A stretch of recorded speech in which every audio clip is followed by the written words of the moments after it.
Willkommen im Kapitel zu Operatoren. Hier sehen wir eine Liste der Operatoren mit ihren Präzedenzen. Diese Präzedenz heißt nichts anderes wie in der Mathematik die Punkt-vor-Strich-Regel. Hier zum Beispiel mal, durch und Division hat die Präzedenz 12. Das heißt, die kommt vor Plus und Minus. Punkt vor Strich.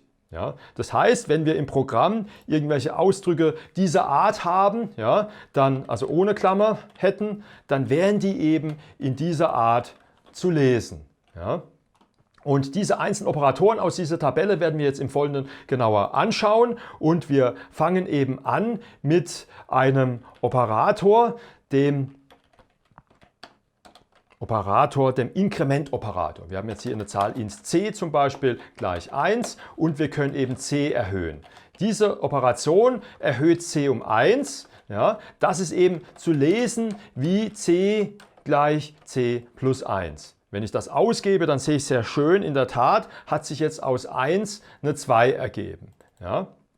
Ich kann das auch direkt hier reinschreiben, ja, und dann sehe ich sehr schön, aha, ja, 2 passt.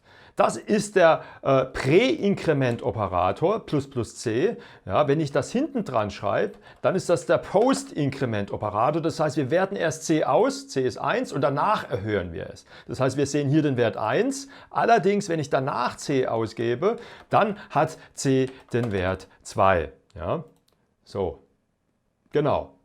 Wichtig ist, das Ganze gibt es auch als Dekrement. Ja, das geht eben mit Minus, Minus oder eben vorne dran Minus, Minus. Ja. Und eine weitere Kurzform für diese Operation ist eben folgende Schreibweise. Ich kann anstatt c minus minus, kann ich auch schreiben c minus gleich 1. Und das geht eben auch für Plus, für Mal, ja, für Division, für die Modulo-Operation und so weiter. Die Modulo-Operation, die kennt ihr noch nicht. Das ist die Division durch Rest. Das heißt, wir haben hier sowas, wenn wir irgendwas wie 10 durch 3 machen. Ja, wir müssen ein bisschen aufpassen jetzt. Achtung, da kommt nämlich nicht 3,3 raus und so weiter, also keine Kommazahl, sondern der Compiler sieht das als Ganzzahl und das als Ganzzahl und macht eine Ganzzahlendivision. Wenn ich das nicht will, muss ich einer dieser Zahlen zu einer Floating-Point-Zahl machen. Ja, dann sehen wir hier sehr schön, in der Tat kommt dann eine Kommazahl raus. Ja, ich kann auch die andere nehmen, also es geht genauso gut, dass ich das mache, dann kommt genau das Gleiche raus. Ja. Okay, gut, ich wollte noch den Modulo-Operator erklären. Ja, also 10 dividiere ich durch 3 ist 3 Rest 1, das heißt 10 modulo 1 wäre eben, 10 modulo 3 wäre eben 1, wie wir gleich schön sehen werden. Ja, okay. Gut, ein wichtiges Thema ist die Typumwandlung. Die geschieht in der Regel automatisch. Wenn ich sowas habe wie int a gleich 3,3 und gebe a dann aus, dann wird a abgerundet. Ja? Denn hier rechts steht eben eine Floating-Point-Zahl und links steht eben eine Integer-Zahl. Das heißt, das Ganze macht der Compiler für uns passend.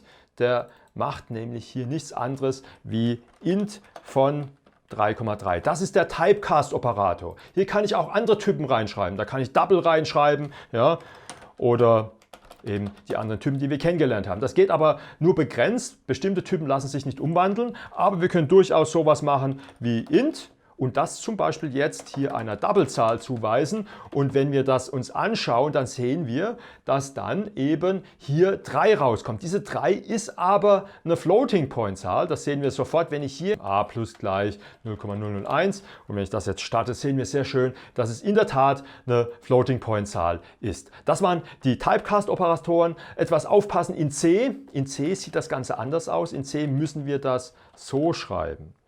Klammer int. Ja, das ist eben die Schreibweise in C, die ist ein bisschen umständlicher, finde ich. Okay, gut.